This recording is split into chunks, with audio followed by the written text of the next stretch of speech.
Quick match analysis, let's get straight to it. And this game was a thriller. No Michael Jackson, as it only took 13 minutes for United to open the scoring through Amad Diallo when a cross came in and Cunha looked as if he got a very faint touch on the ball, which threw the keeper off, which then left Diallo with an open goal. 1-0 United.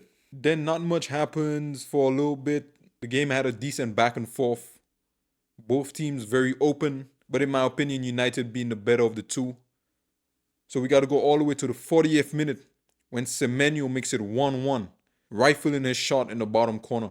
And for this goal, this was not 100% on heaven, but he had a very big part to doing it, as he didn't close down Semenyo. He just let Semenyo shoot the ball. And you can even see Mount in the replay begging for him to close Semenyo down. But nonetheless, 1-1. Then in stoppage time, United get a corner and Casemiro makes it 2-1 after Bournemouth's keeper, for some unknown reason, could not parry a simple header coming straight towards him. And that was completely on him. But nonetheless, 2-1 United. And that was it for the first half. Second half starts and immediately Bournemouth make it 2-2 to Evanilson.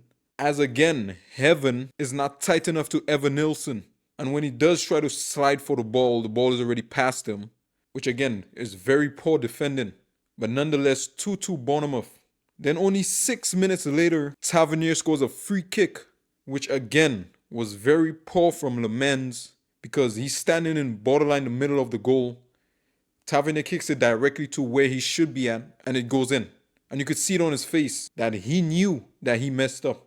Nonetheless, 3-2 Bournemouth. Then again, very back and forth. Not much happens until all the way to the 77th minute, when Bruno Fernandes scores a bang over free kick to bring United back into the game.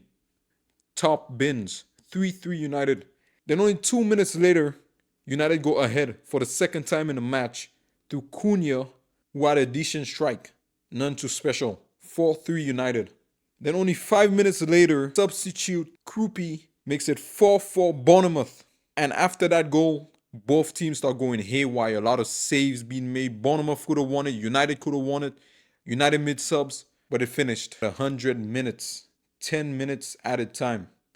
4-4. Banger of a game. Now to speak on a couple players, Heaven was very poor. I think he cost United the game.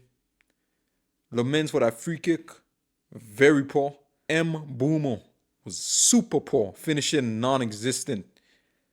If Cunha is getting a goal, you should be getting two. Cunha is not the best of finishers. He's a good player, but he's not a great finisher. Cunha even set him up perfectly today, and he somehow messed it up. I thought Bruno was decent today. I thought Casemiro was decent as well today. As for Bournemouth, Petrovic cost them a goal. And that was really it from a bad player's perspective. I think United should be very disappointed with this result because Bournemouth have been very poor. And this is again another team where they should be taking all 3 points and running with it, but somehow they're fumbling these fixtures. And I think now I'm at the point where if United somehow don't get top 4, top 5, Amorim should be sacked. You cannot finish 6th, specifically this season, how poor everyone else is, because I think next season a lot of teams will be flying up the table. So there's a 5th spot available in the top 5, in my opinion. Man City, Arsenal, Chelsea, Villa.